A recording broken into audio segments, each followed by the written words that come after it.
karena hidup kita yang sesaat itu, jadilah manfaat untuk banyak orang. Betul. Jadilah hal yang baik, memudahkan urusan orang lain, jadi manfaat untuk banyak orang.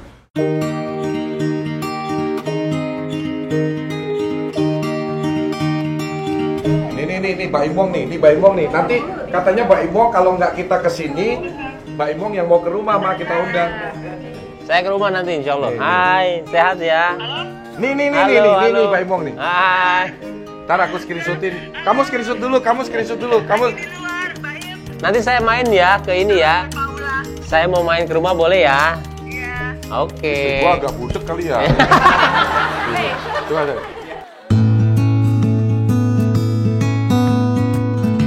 Assalamualaikum. Waalaikumsalam warahmatullahi wabarakatuh. Saya ini udah lama banget mau ketemu. Saya pertama kali yang Bang John yang di kantor ya, yang awal banget.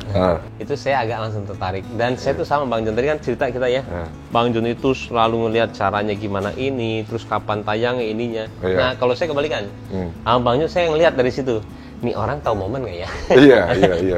Ini orang tahu nggak ya? Iya. Karena kita bergerak dari momen pastinya, tapi betul. kita bisa memaksimalkan dari situ, benar ya? Betul. Saya lihat tuh waktu itu, lihat, ya orang pinter gue bilang terus. Nah sekarang udah kalau nggak salah 3,9 juta ya? 4,3 juta pengikut. Gila. 1 tahun main TikTok 4,3 juta pengikut. Saya ngeliatnya terakhir 3, waktu itu 36, 39, sekarang 4,3. Iya, 4,3. Oke. Sekarang saya tuh mau nanya, dulunya Bang John itu kan, ini saya nggak tahu nih, ini tuh dulunya emang preman tuh gimana sih? Coba. Kalau dibilang bukannya preman ya, cuman dari kecil itu memang saya itu lebih banyak bergaul sama orang-orang yang lebih dewasa daripada saya. Oke. Jadi kalau di Semarang itu kan zaman dulu tuh kayak lingkungannya tuh hidup di kampung. Jadi kita ada di pos kamling tuh udah terbiasa kumpulnya sama bapak-bapak di pos kamling gitu ya. Jadi nyari duit tuh dari SD lah saya, karena keluarga saya itu papa saya itu cuman buruh tukang ngumpulin kardus-kardus bekas, terus dijual lagi. Sorry, lebih ke pemulung kan? Iya, kayak gitulah, ya kayak pengepul gitulah, pengepul. Kalau karton tapi ya karton box. Ibu? Kalau mama itu kuli itu ngumpulin ngepak-ngepakin abu gosok itu loh, yang abu-abu itu loh. Abu gosok itu dipakin, diplastikin, dijual gitu. Tapi mama pekerjaannya di situ. Malah 2019 saya bacanya juga ini ya, masih pemain burung jadi saya itu lahir di Semarang, ya kan, sempat sampai SMA, terus sempat kuliah sampai semester 3 nggak bisa lanjutin karena udah nggak ada biaya lagi. Saya hijrah ke Jakarta. Saya berangkat ke Jakarta 2007. Tahun 2007 saya menginjakkan kaki di ibu kota ini. Karena kalau orang daerah tuh kiblatnya tuh ibu kota itu tempat untuk mencari kesuksesan lah gitu. Saya anak laki satu-satunya dari 3 bersaudara. Kakak saya perempuan, saya laki-laki, adik saya perempuan. Jadi anak laki-laki satu-satunya di keluarga itu memang kadang jadi sesuatu hal yang cukup jadi pressure juga ya. Karena apalagi saya ada keturunan Chinese ya dari mama saya. Kalau di orang Chinese itu kan ngelihat anak laki-laki ini penerus keluarga, harusnya bisa jadi kebanggaan keluarga gitu kan. Nah, 2007 saya ke Jakarta. 2007. Ya, 2007 saya ke Jakarta. Alhamdulillah, saya ini orangnya memang keinginan majunya tuh tinggi, Baim. Saya lamar-lamar kerja, waktu itu zaman iklan itu kan di koran ya. Saya kerja di Astra. Sempet ya? Ya, di Astra waktu 2000, dari 2008 sampai 2011 dan prestasi saya bagus, saya banyak belajar di sana, ilmu-ilmu marketing, di training, sampai jadi senior sales eksekutif. 2011 itu titik awal ini kehancuran hidup saya waktu itu. Memang di Astra itu saya udah cukup nyaman waktu itu, penjualan ratusan per bulan. Gaji dong, tapi komisi juga? Gaji waktu itu 3 juta, komisinya yang gede sampai puluhan juta lah kita dapat karena jualan banyak kan. Ya biasalah kita ketemu hal seperti itu jadi kalap, jadi hilaf gitu ya. Jadi kita kepengennya makin kaya karena ngelihat Jakarta ini, ibu kota ini kayak bener-bener orang pakai mobil sport, orang pakai mobil mewah. Jadi kita kepengen kaya instan dengan cara yang akhirnya yang kita ambil nggak bener dan itu menyengsarakan saya. Saya tuh sampai blacklist semua bank loh. Karena saya waktu di Astra dapat uang dapat kartu kredit Permata kan pertama kan. Nah, dari situ saya jadikan dasar untuk buka kartu kredit semua bank. Uangnya saya tarik tunai buat setor ke judi. Demi Allah. Kalau kemarin waktu saya jadi ownernya High Five, pas 2021 saya lunasin hampir 600 juta saya tutup. Loh, itu nunggak dari tahun 2000, ya itu dari tahun 2000, terakhir saya kerja di Astra 2011. Jadi nggak pernah saya utak-atik, karena nggak punya kemampuan bayar juga. Cuman kan kemarin waktu saya jadi, ya ngejar. nyari terus. Makanya saya sembunyi di tempat burung kan waktu itu. Oh gitu, terus. Makanya saya nenggelamin di dunia burung itu. Jadi terakhir saya dipecat itu karena apa? Uang customer saya pakai buat main judi. Yang ngaco lah itu. Demi Allah.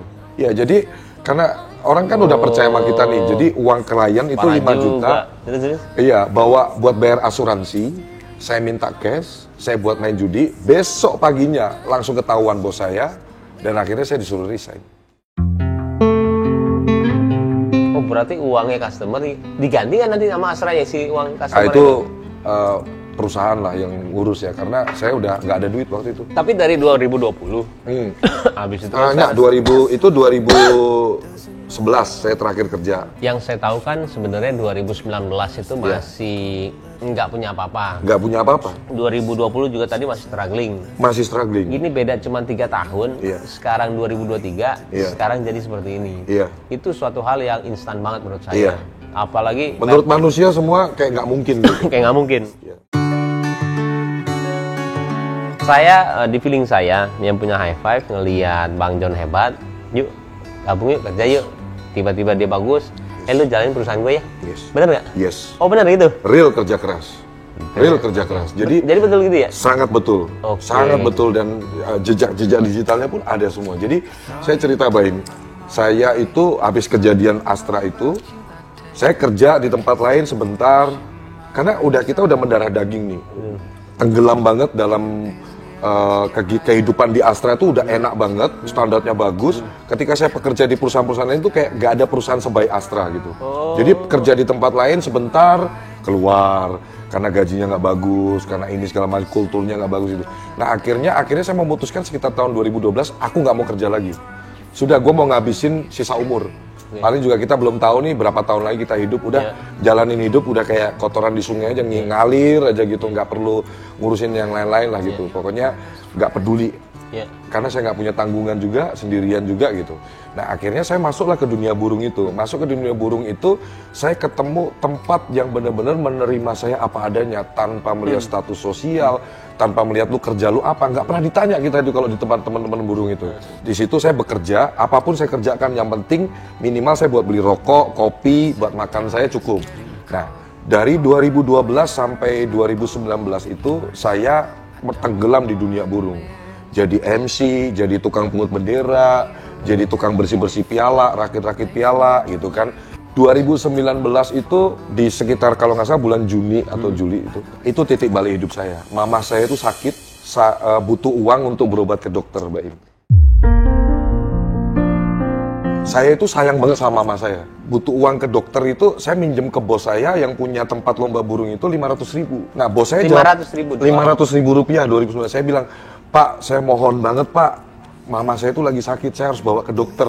Pinjemin dulu Bang, 500.000 Bang. Saya nanti, udah abang nggak usah bayar saya, kan saya sehari 60-100.000 dibayarnya. Udah abang nggak usah bayar saya tahan lapar dulu, saya ini segala macam, yang penting saya pinjemin dulu 500. Mungkin antara dia nggak percaya, atau bener-bener dia pelit gitu ya. Karena waktu itu dia jawab gini, nanti lu balikinnya bagaimana? Intinya gue nggak bisa bantu gitu. Nah, dari situ rasanya tuh bener-bener nangis, hancur hati saya. Ini umur gue udah 34 tahun kala itu. Kok aku kayak seolah-olah kok jadi kayak di dalam badan tapi ada nyawanya tapi nggak ada manfaatnya apa-apa gitu loh. Bahkan orang tua yang membesarkan saya aja dalam kondisi sakit aja saya nggak bisa ngapain. Ini 500.000 loh. Bagaimana? Jadi pikiran saya jadi melayang-layang. Bagaimana nanti kalau ternyata mama saya harus dibawa ke dokter, harus rawat inap, harus pakai peralatan yang membutuhkan untuk bagaimana mama saya bisa sembuh. Belum nanti kalau amit-amit kalau mama saya kenapa-napa meninggal, ini mau makamin bagaimana? Itu kan semua butuh uang. Nah di situ saya benar-benar merasa gua harus memperbaiki hidup gua nih. Tidak ada kata terlambat. Saya percaya kalau selama kita masih bernafas, berarti Tuhan masih beri saya kesempatan untuk berusaha gitu kan. Saya tuh orang yang paling mudah dimotivasi kalau saya punya orang yang saya sayangi dan orang itu sayang sama saya. Akhirnya saya punya keberanian nyari-nyari kenalan cewek nih. Pas akhir Juli itu ada event besar, Airin Cup kalau nggak salah itu ya. Nah di situ saya dapat uang lumayan besar, event dari pagi sampai malam tuh 1 juta. Saya dikenalin sama cewek yang sekarang jadi istri saya. Iya, dikenalin sama cewek janda anak 1, kontrakannya di Tangerang di Haji Rimpang Kunciran itu. Saya datengin, malamnya saya ajak karaoke, ya di Happy Papi Bintaro itu. Saya ajak karaoke, pas saya nyanyi lagu All of Me, ya kan? Tadinya jaraknya segini nih sama kayak kamu nih, terus tiba-tiba dia udah mepet, palanya udah disenderin di pundak. Wah ini kejar daku kok kutangkap gitu kan. Ya kan? Tapi pas selesai saya pusing, bilnya panjang, karena kan ada teman saya si Bambang dan pacarnya juga gitu. Hampir 800.000 tuh. Saya kode-kodein gini, patungan kayak berapapun gitu. Akhirnya dia patungan tuh 50 apa 100.000 doang. Nggak ada duit kan lu yang ngajak gitu. Ya udah 1 juta itu sisa tinggal 200 ribuan, Bay. 200-300 ribu untuk bayar pagi.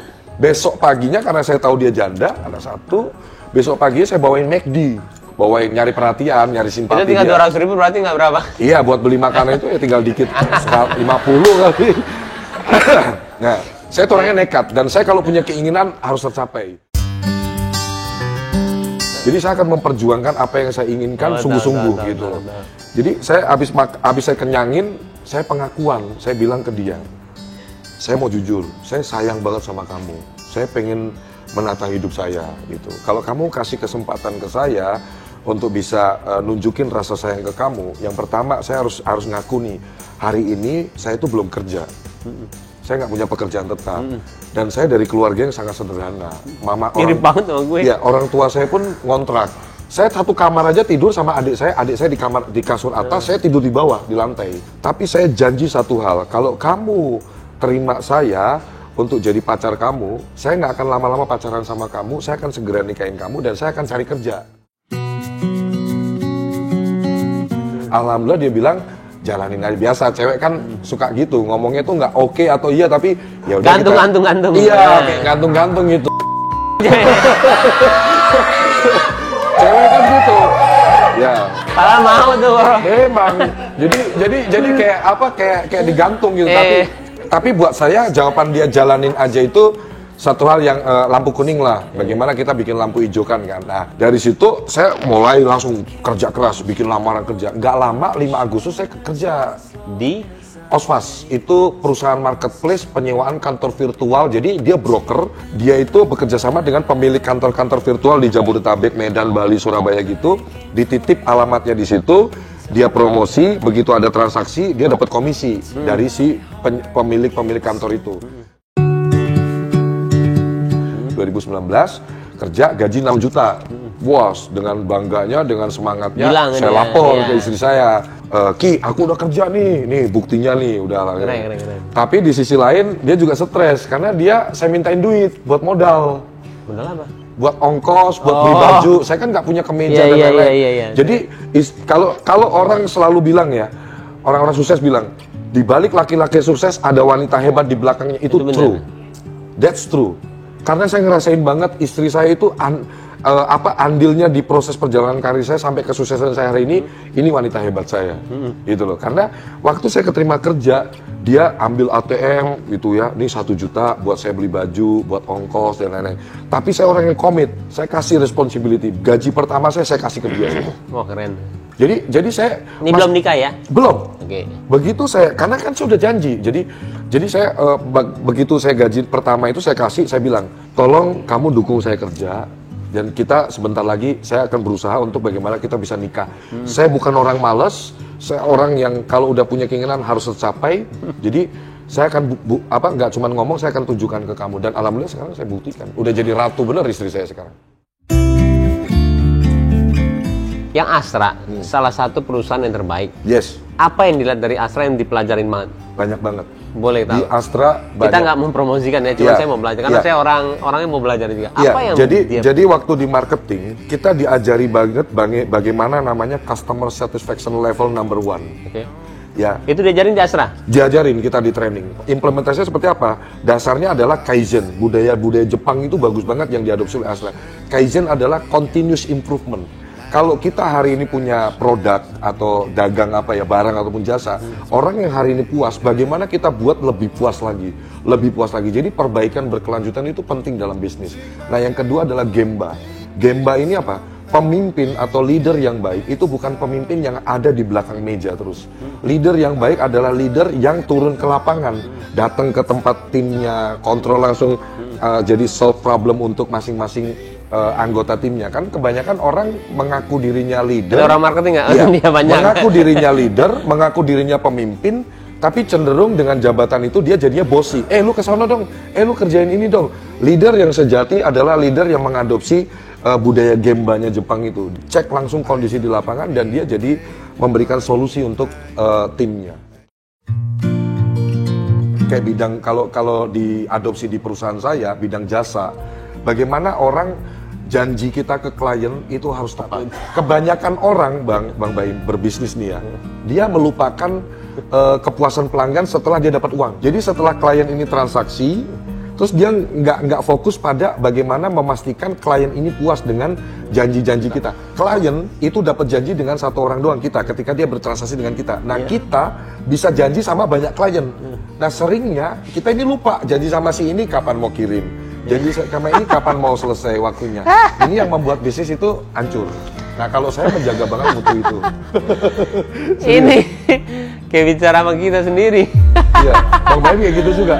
Dari istri, saya lagi turun-turun nih waktu itu, kenal sama Paula, sama persis. Saya duduk berdua, saya bilang sama dia, kamu kalau ngeliat aku orang kaya, bohong. Ini tuh bohong semua rumah. Aku KPR dan sekarang lagi nggak bisa bayar. Cuman kita ngomong gitu supaya gue bisa maju. Lo percaya sama gue? Gue kerja keras, orang sama. Iya, pekerja keras. Gue pekerja keras dan gue yakin gue sukses. Gue bilang, lo mau nggak samping gue? Karena gue yakin bisa. Sama persis. Persis apa sih? 2 bulan setelah gue nikah, karena gue bilang jangan, gue hidup nggak berpura-pura. Apa adanya. Gue tempelin di depan itu artis atau nggak apa, tapi ketika kita lagi down, kita bilang sama orang terdekat kita, orang lain nggak perlu tahu. Saya kira pas nikah itu lagi jaya-jayanya, enggak ya? 2012 sama 2018 titik terendah saya. Ini mirip loh, 2012. Sama itu. 2012 titik terendah, saya masuk ke dunia burung 2012. Oh bener? Beneran demi Allah. Saya 12 sama 18. 2012. Titik paling rendah saya. 2018 juga pernah di titik. Oh rendah? Terendah? Loh, 2018? 18. Saya keluar dari salah satu PH yang membesarkan saya. Saya berani, habis itu kita ada sinetron, 2 pilihan sinetron, ada yang 2 ya. Yang satu panjang banget, yang satu saya pilih yang ini. Cuman gini loh, rencana Allah itu kita nggak pernah tahu ya. Sama saya nggak pernah. Kita mungkin kalau orang mikir ya, ini pasti orang nyesel, goblok, kenapa lo ngambil ini? Karena kita kalau pengen sinetron itu maunya yang panjang-panjang. Gue pilih yang ini. Tapi rencana Allah ketika ini selesai gitu ya. Apain ya gue bilang, kita buat YouTube bos. Gila, keren banget. Makanya itu coba gue yang di sini. Iya. Gue nggak akan malah nggak sampai di titik ini ya. Hebat Allah. Iya. Makanya kan saya bilang jangan ngatur Tuhan. Jangan ya. Jalanin aja. Tugas kita manusia perbanyak usaha. Betul. Dan ikhtiar tanpa ikut campur rencana Allah. Itu value saya baik. Karena kebanyakan gini ya, yang saya amati betul-betul di circle saya, teman-teman saya, lingkungan saya. Kebanyakan kita manusia itu sok-sok mau ngatur pencipta kita. Besok gue gimana ya? Ya Allah nih anak gue besok gini. Saya tinggal di mana? Bayar cicilan bagaimana? Tugas kita manusia ini memperbanyak usaha. Betul. Dan biarin Allah tuh yang lu dapat dari sini ya. Iya, itu. Kita kerja aja udah. Dan faktanya kan memang dengan banyak usaha itu Allah menunjukkan kuasanya. Iya, betul. Gitu loh. Makanya jangan ngatur Tuhan. Kita tos berarti jangan ngatur Tuhan.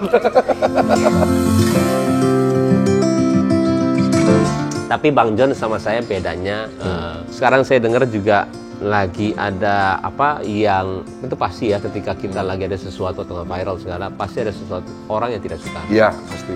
Tapi kalau bedanya Bang John tuh, kalau dari dulu saya ketika digituin saya diem. Tapi Bang John tuh dan saya mikir ketika tapi ada berita nih, Kenapa? Pak John dia somasi ini. Oh iya, ketika dia somasi, dia berpikiran dia bener. Gue harus tindak nih supaya orang tahu. Betul.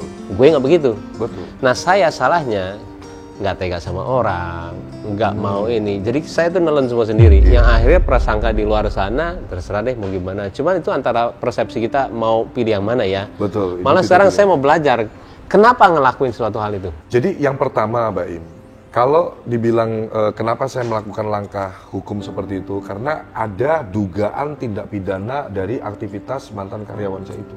Ini kan data transaksi percakapan internal perusahaan ini kan dia nggak boleh publish. Oke. Itu kan masuk di undang-undang ITE. Saya bukan ahli hukum betul. Tapi saya udah konsultasi dengan lawyer. Ya kalau dibilang gini loh, Mbak Im, kadang-kadang dalam satu titik di mana kita pun juga harus memberikan edukasi dan pelajaran untuk orang banyak, gitu loh. Kalau dibilang saya sayang, bahkan orang itu pun sudah keluar pun saya masih menyayangi loh sebagai karyawan. Karyawan tersebut 21 bulan kerja sama saya, dan total itu hampir 300-400 juta pendapatannya di saya. Orang yang dari awal saya bimbing, saya arahkan, saya ajari. Waktu dia masuk saya masih karyawan. Sebetulnya orang ini saksi hidup saya juga. Oh, masih belum jadi? Belum. Mantan karyawan ini nih saksi hidup saya zaman saya karyawan juga. Saya manajer marketing, dia marketing yang saya rekrut. Saya bimbing, saya arahkan bagaimana. Kita perusahaan kecil dulu, nggak punya budget iklan. Dan sampai detik ini perusahaan saya nggak pernah budget iklan. Karena apa? Akhirnya saya kembangkan sendiri, saya personal branding sehingga aktivitas saya itu udah iklan gitu loh. Nah, saya arahkan dengan konvensional metodenya itu dari broadcast dan lain-lain gitu. Jadi saya bimbing sampai dia akhirnya closing. Sampai dia closing itu kalau nggak salah saya ingat 2 transaksi virtual office di Wisma IWI, cabang saya Wisma IWI dari LinkedIn. Nah, terus saya arahkan sampai akhirnya kejadian seperti ini, dan dia itu resign secara mandiri, ada surat resign.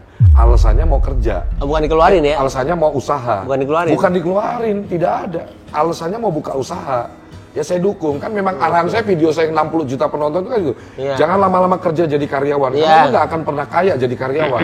Saya pernah jadi karyawan, saya sekarang jadi pengusaha. Kalau lu mau jadi karyawan terus seumur hidup, kebanyakan kultur kita di Indonesia ini, orang itu jadi seolah-olah di comfort zone jadi karyawan, terima gaji tiap bulan tanpa mikirin urusan orang lain.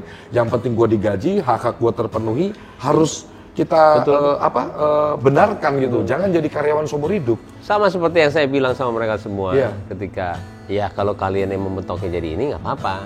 Cuman saya akan nge-push sampai maksimal nih. Iya. Ketika lo keluar dari sini lo jadi leader ya, gue bilang. Tapi ketika lo mau jadi usaha, kalaupun gue juga mumpung gue nih, kita usaha bareng-bareng, gue bilang, yuk bareng-bareng. Dan gue selalu bilang gitu sama dia. Ketika emang mental begitu, ya nggak apa-apa juga. Iya. Betul, Mbak Im pernah di titik terendah di hidup Mbak Im. Saya pun pernah di titik terendah. Sebagai seorang yang pernah dari bawah, terus kita mencapai di titik kesuksesan, hati saya tuh sering gregetan kalau ngelihat orang tuh yang hidupnya monoton. Serius, Mbak Im. Bener. Saya tuh jujur, saya tuh kadang tuh ya melihat orang yang malah kadang-kadang kita yang percaya skillnya dia, bener nggak? Kok dia nggak percaya ya? Iya, kadang saya ngeliat, kamu harusnya masih bisa lebih loh kayak gini. Jadi saya tuh ngerasain ya, saya pernah susah banget. Dan sekarang alhamdulillah saya bisa mempekerjakan ratusan orang. Jadi ketika saya ngeliat karyawan-karyawan saya yang orang kerja kok asal-asalan, kompetensinya tuh kayak nggak multitasking gitu. Saya tuh, kamu gini dong, coba cepetin gini. Ya kita dalam mendidik karyawan bekerja ini kan untuk urusan kerja gitu loh. Bagaimana men-scale up kemampuan dia, itu yang saya arahkan. Nah, dalam perjalanan proses kalau saya bilang kayak motong gaji karena terlambat dan lain-lain. Bukan cuma perusahaan John LBF yang memperlakukan itu. Seluruh perusahaan pasti ada aturan gitu loh. Nah, kalau dibilang dia nggak suka dengan aturan saya, masa sampai 21 bulan kerja sama saya? Ini kan sekarang ini di era media sosial ini kan makin banyak orang yang menyalahgunakan kebebasan yang tidak bertanggung jawab gitu loh. Harapan saya sih satu, ini untuk jadi pertama efek jera untuk si pelakunya. Yang kedua, masyarakat kita ini supaya paham juga bahwa kita ini di negara hukum ini segala sesuatu apa yang kita lakukan ini mohon lebih bijak dan berhati-hati. Jangan asal-asal kan kalau nanti ini diproses lebih lanjut, orang kan akan lebih banyak tahu bahwa hal-hal seperti ini nggak boleh loh Ada disebarluaskan. batasannya. Ada batasannya, kebebasan yang bertanggung jawab. Itu sih kalau Mbak Im tanya itu sih. Saya tuh tipikal orang yang kalau dibilang tuh selon gitu. Apa yang saya tahu benar itu saya lakukan tanpa harus memperdulikan omongan-omongan orang, karena pada akhirnya kita ini bertanggung jawab masing-masing kok, baik. Jadi kebanyakan orang yang membuat orang nggak maju, hidupnya nggak maju itu karena terlalu dengerin omongan orang. Iya, benar. Kalau Terlalu dengerin omongan orang. saya mau nanya juga satu, ketika dipercaya sama bos High Five, itu langsung menjadi pemilik atau nggak shareholder juga, atau Belum. prosesnya bagaimana? Prosesnya itu 2020 bulan Juni tanggal 15 saya pertama kali kerja, gaji 4 juta, Mbak Im. Hah? Rumah saya, iya. Dari 4 juta langsung? Aduh ya. 4 Edan. juta, rumah saya di Tangerang. Saya ngerasain juga, Mbak Im, namanya kita naik motor dari Sorry, 4 juta berarti turun dong dari 6 juta ke 4 juta sebenarnya? Ya, karena saya dipecat kan dari Ospas itu gara-gara nanya potongan gaji. Jadi kan saya mualaf Oktober 2019. November tanggal 8 saya nikahin istri saya dengan cara sederhana aja di KUA aja tanpa pesta. Maret pas Covid, kita dikumpulin karyawan karena ada pengurangan gaji karena work from home, ya kan? Terus saya cuma terima gaji 75% dari total gaji saya, berarti kan nggak nyampe 6 juta gitu kan. Gara-gara gajinya nggak 100% itu, saya lihat slip gaji saya kok potong lagi 200 ribu. Ternyata saya lupa absen. Fingerprint. Dianggapnya Alpa. Saya komplain dong ke finance. Saya ini orang yang berani komplain gitu loh. Pak, ini istri saya tuh lagi hamil loh, Pak. Bapak potong gaji saya 200 ribu. Ini berharga banget buat saya, apalagi lagi Covid. Saya tuh nggak punya tabungan. Itu benar-benar uang, dapat uang dipakai untuk sehari-hari gitu. Ya sama lah dong 200 ribu kan. Nah, bos saya orang India nggak suka dengan karyawan yang komplain. Akhirnya saya dipaksa resign hari itu, tanggal 26 Maret 2020. Nah, saya kenal Pak Sabar dari Ospas, dari perusahaan ini. Pak Sabar kan punya kantor virtual. Pak Sabar ini foundernya High Five, pendirinya High Five. Waktu itu yang punya 5 orang. Saya tuh suka silaturahmi sama siapapun gitu loh. Jadi saya meskipun kerja di tempat ini, saya juga kenalan sama Pak Sabar. Nah, pas saya dipecat, saya telepon istri saya sambil nangis-nangis. Ma, aku dipecat gini-gini. Dasar orang Betawi istri saya, selon. Saya nangis-nangis, malah dia jawab apa? Ya udahlah Pak, nyari kerja lagi. Disitulah saya merasa jadi kayak di cas nih barnya langsung penuh langsung. Yang saya takutkan udah terlewatkan. Sebagai seorang laki-laki, kita kan takut kalau istri kita ngomel-ngomel, wah lu gimana lu laki-laki nggak becus. Istri saya nggak komplain, malah bilang ya udah Pak, cari kerjaan lain. Di situ saya makin semangat. Terus saya telepon Pak Sabar, padahal gue udah nangis, langsung gue hapus air mata gue tuh waktu itu. Saya telepon Pak Sabar, saya bilang, Pak, saya dipecat. Kok bisa Bapak penyumbang omset terbesar? Saya 500 juta loh omset saya di situ. Di Ospas itu, karena jualan saya banyak, saya militan, memang jago jualan saya gitu kan. Nah, iya Pak, nggak tahu gara-gara saya potongan gaji. Ya udah Pak, saya kerja sama Bapak, mohon Pak, saya mau Pak Sabar. Belum bisa ngasih keputusan karena semua perusahaan waktu itu lagi wait and see, Covid, pandemi global. Nah, saya baru ditelepon Pak Sabar tuh bulan Juni tanggal 15. 16 Juni saya baru kerja sama 2020. High Five, ya 16 Juni 2020. Nah, di situ saya dengan gaji 4 juta, saya masuk ke perusahaan High Five, karyawan baru 3 orang, saya melihat point of view saya berbeda. Kebanyakan orang-orang kita, anak-anak muda kita, kalau masuk ke perusahaan kecil, dia berpikirnya apa? Wah, ini masa depannya nggak jelas, gua nanti bagaimana nanti masa depan gua. Selalu dia mengkhawatirkan, selalu bertindak soal mau ngatur Tuhan gitu. Nah, hari itu saya melihat adalah ini perusahaan kecil yang kalau saya kerja bagus, gampang kelihatan sama bos saya bahwa saya kerjanya bagus. Makanya saya ambil semua pekerjaan. Ambil positifnya di situ. Ya, jadi ini perusahaan kecil, saya kontribusi maksimal. Ini perusahaan besar, suka nggak suka, pasti karir saya bagus. Jadi begitu saya masuk hari pertama, saya telepon partner-partnernya perusahaan saya lama dulu. Saya bilang, saya sekarang di High Five Pak. Perusahaan saya pendirian PT, pasti butuh alamat. Yuk kita kerjasama, saya mau kasih duit buat perusahaan Bapak. Semua happy dong mau dikasih duit. Terus saya jadi konten kreator juga. Semua belajar sendiri dari YouTube, dari Google, dari webinar-webinar gratis. Saya pelajari bagaimana sih algoritma di Instagram, AdSense Instagram bagaimana, Facebook Manager bagaimana, SEM bagaimana, SEO itu apa, GDN. Pokoknya semua autodidak saya pelajari sendiri. Berjalan 3-4 bulan omset perusahaan naik dari 100 jutaan udah tembus 1M. Nah, bos saya happy, saya dibelikan mobil. Tadinya kita berangkat naik motor masih pakai kantong kresek buat nutup sepatu kita biar nggak kehujanan gitu, pakai mantel gitu. Terus akhirnya karena bos saya ngeliat kinerja saya bagus, saya dikasih bonus mobil Kalia 105 juta second tuh saya beli. Makin gila lagi kerjanya Baim, terus perusahaan makin berkembang, karena di-appreciate ya. Yes, karena di-appreciate. Terus di 2021 Baim, ada inilah, biasalah kalau kita orang rame-rame bikin PT ini kan ada aja ribut-ributnya. Oh, ribut-ribut, ya, gitu ya. Jadi di bulan Juli 2021 itu PT-nya ada 5 orang berarti tadi ya? Namanya kan 5 sekawan. Ownernya tadinya 5 orang. Pak Sabar founder sekaligus CEO-nya, dan direkturnya, yang lain komisaris.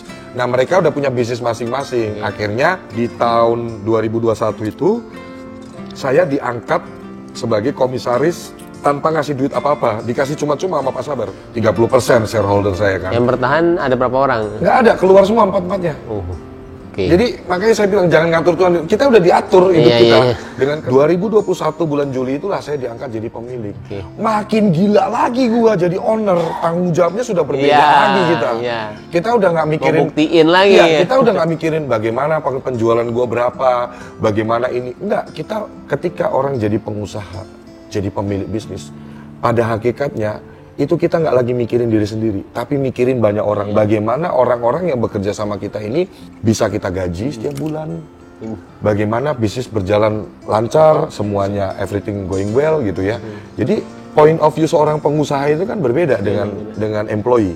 Employee berpikir bagaimana gaji saya jangan terlambat akhir bulan. Pengusaha bagaimana memastikan bisnis berjalan lancar terus, mikirin banyak orang, gitu loh. November 2021 saya main TikTok. Oh, yang itu, yang viral itu. Joget-joget gitu kan. Terus lama-lama dari November 2021 itu sekarang udah jadi 4,3 juta pengikut di TikTok. Jadi saya adalah promosinya perusahaan saya. Segala aktivitas yang saya lakukan itu jadi promo untuk perusahaan saya. Jadi abis saya live, abis saya bikin video, 1000 prospek masuk. Bayangin, website yang tanpa iklan, sehari bisa 2.000-3.000 kunjungan. Saya live promosi, paket pendirian PT guys, termurah di Indonesia, gitu-gitu. Yang nonton ribuan. Terus habis itu, yang ini? Dia kan hubungin, saya giring kan, hubungi ke website kita ya, call center. Nah, baru dia... Kita belajar nih. Ya, terus? Jadi saya direct kan, di TikTok saya kalau kamu lihat profilnya nih ya, judulnya pun juga tahun 2019 pengangguran, sekarang pengusaha omset miliaran. Klik link di bawah ini. Orang Indonesia kan kepo. Oh iya, dia klik tuh. Dia klik tuh, masuk. Oh, PT. Ibarat menyebar jala ke laut luas, yang ikan yang kejaring aja. Pasti banyak, ada yang loker, ada yang apa. Tapi ketika konten saya ini netral, siapapun pasti buka. Karena saya masuk ke behaviornya orang Indonesia itu kepo gitu loh. Marketing saya memang harus pas respon. Iya. Bayangin sehari 1000 prospek. Gue denger tuh, Jun. 1000 prospek masuk, klien saya seluruh Indonesia. Jadi nggak ada yang aneh di hidup saya, Baim. Kenapa kok Bang John bisa kaya dalam waktu 2 tahun? Klien gua ribuan. Seluruh Indonesia, sehari transaksi bisa ratusan PT. 4 juta. Akta, SK, OSS, NPWP, sampai buka rekening PT, 2 hari kerja dari tanda tangan akta minuta di hadapan notaris, akta SK terbit. Sehari berapa order? 500-an. Anjir, sehari berapa karyawan? Total 150 karyawan. Gila, sehari 500 ya? Itu semua produksi ya, itu semua bagian bagian produksi kayak dan ada lain-lain, marketing. Marketing saya paling 20-25 orang. Jadi marketing paling enak di dunia. Tidak perlu cari prospek. Iya. Dia nyari sendiri. Duduk manis, ya, prospek masuk. Pak mau bikin PT dong. Pak mau bikin skincare dong. Pak mau konstruksi dong, gini-gini. Ini marketing saya tinggal duduk. Bosnya yang susah payah cari prospek. Dibully lah, dihujat lah. Itu yang ngadepin saya sendiri. Bukan gue yang ngomong loh. Iya. Bukan gue yang ngomong loh. Karena gini, Mbak Im, ya. Karena gini ya, Mbak Im. Indonesia ini ya, ngelihat orang yang sukses cepat, negative thinking.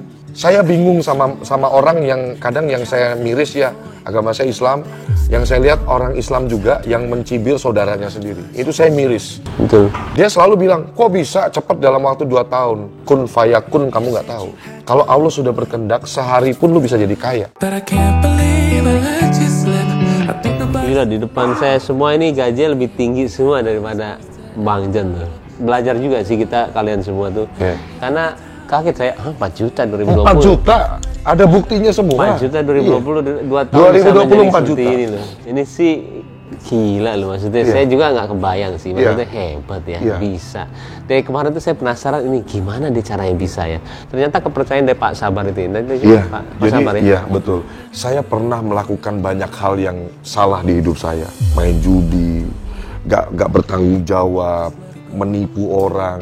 Jadi kesalahan-kesalahan saya udah habis di hidup saya, Pak In. Dan ketika saya dapat kesempatan kedua di hidup saya, ketemu dengan Pak Sabar itu, saya ditawarin gaji 4 juta. Bayangin, saya ngelamar ke perusahaan manapun dengan kondisi saya lulusan Astra loh, ada Pak Klaring Astra. Nggak ada perusahaan panggil saya di masa Covid itu. Hanya satu orang, Pak Sabar, hubungin saya di bulan Juni itu. Dia kasih saya 4 juta, syukur, alhamdulillah saya sujud. Pak, saya bilang terima kasih Pak, saya mau kerja sama Bapak dengan gaji 4 juta. Saya akan kerja sungguh-sungguh. Dari situ, saya udah nggak lihat lagi.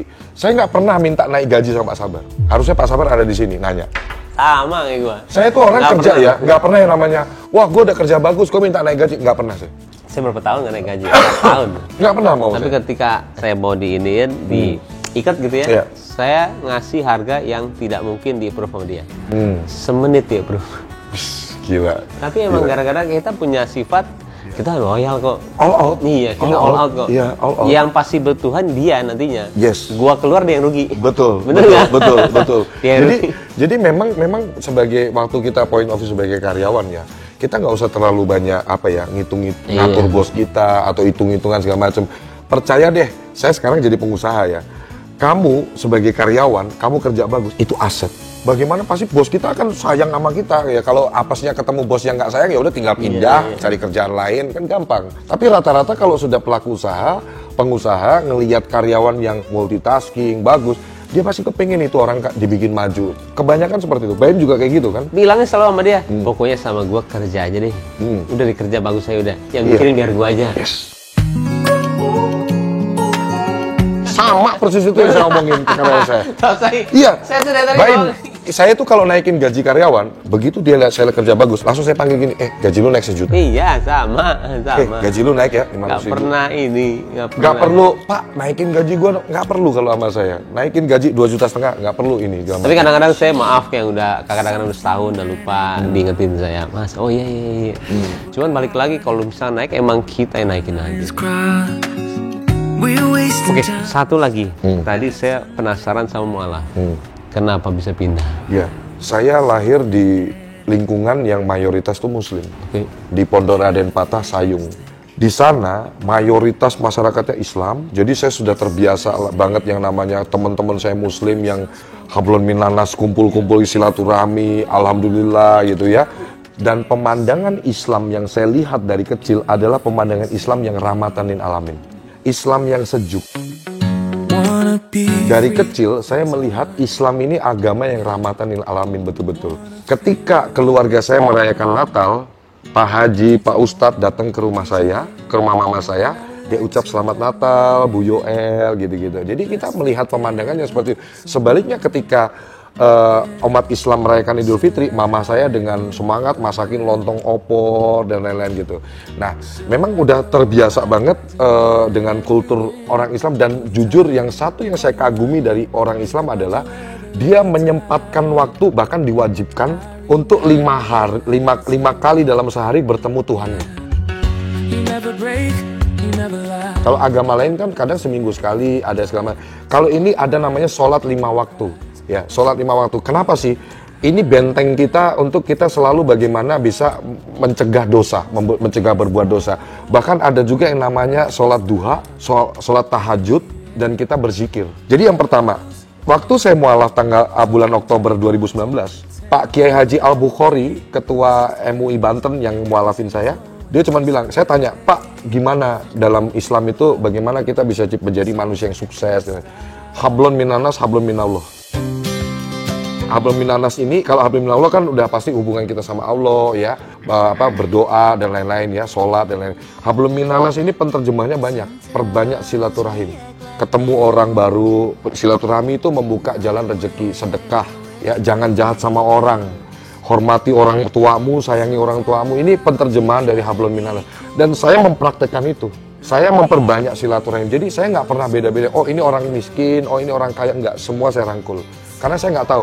Hari ini mungkin dia bukan siapa-siapa, tapi besok Allah bisa berkehendak, dia bisa jadi something people. Jadi saya nggak pernah berani merendahkan orang itu karena apa?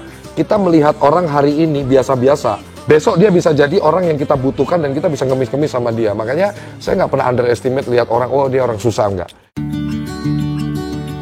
Satu hal yang saya benar-benar lakukan sampai sekarang adalah hormat dan patuh sama orang tuamu, khususnya ibu.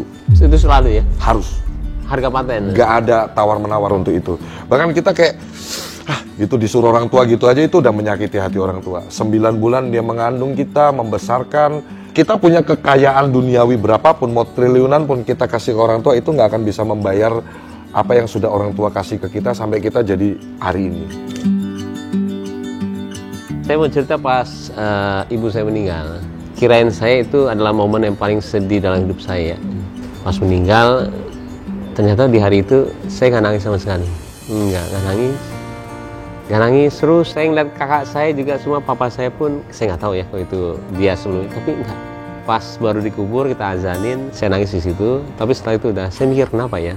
Yang hebat tuh dia, dan hebatnya adalah kita. Kita tuh kayak mikirin bagaimana caranya kita nyenengin dia lagi ya setiap harinya. Gimana ya, kita full banget, maksimal sampai pas dia sudah tidak ada, kita sudah tahu, kita sudah maksimal. Dan yang nggak bikin saya nangis adalah dia. Iya. Im, jangan nangis ya, kamu sudah maksimal. Wih, luar Dan biasa. saya benar-benar nggak nangis, sampai bingung, saya sampai kok gue nggak nangis Apakah ya? sedih gitu orangnya? Kenapa ya? Karena kita percaya di dunia setelah ini sih. Iya, karena Baim selama mama hidup selalu kan pengen nyenengin orang tua. Itu jadi udah kayak selalu, apalagi ya, apalagi kepala tuh, apalagi apalagi ya. Kita nggak di sana, apalagi ya, apalagi selalu setiap saat, setiap waktu. Betul. Pas dia sudah tidak ada, dia yang bikin kita nggak nangis, bukan kitanya. Ingat ya orang tua, ingat ya. Karena nyeselnya ketika dia nggak ada. Yes. Bener nggak? Betul. Kalau selama hidupnya orang tua kita nggak pernah sayangi. Pasti kalau pas meninggal nyesel banget. Kenapa saya paham gua nggak ini ya? Iya, Kenapa gua nggak tiap hari Kenapa sana Iya, ya? benar. Karena Baim sudah melakukan hal yang terbaik selama orang tua kita hidup kan. Betul, dan itu diajarin sama papa saya. Ingat ibu kamu terus ya. Nggak usah ingat papa. Ibu kamu terus aja. Papa nggak usah dipikirin. Ibu, minta doanya dia terus. Itu doa yang mujarab. Kakak saya itu mualaf, adik saya mualaf. Jadi 3 anaknya ini mualaf. Dan doakan juga nih, ngelihat kesuksesan saya ketika saya memeluk Islam, orang tua saya dapat hidayah juga. Amin. Saya nggak bicara agama, saya nggak lagi siar agama. Tapi memang ajaran semua Islam baik. Jadi memang ini keputusan yang memang bukan karena saya mau nikah sama istri saya, bukan karena... Baru saya mau nanya tadi, gara-gara istri nggak? Ini agama yang saya pilih sendiri karena saya dapat hidayah dari Allah Subhanahu Wa Taala. Tapi orang hebat, tepuk tangan dulu dong. Saya podcast nggak pernah minta tepuk tangan mereka loh, tapi ini pelajaran yang banyak banget ya.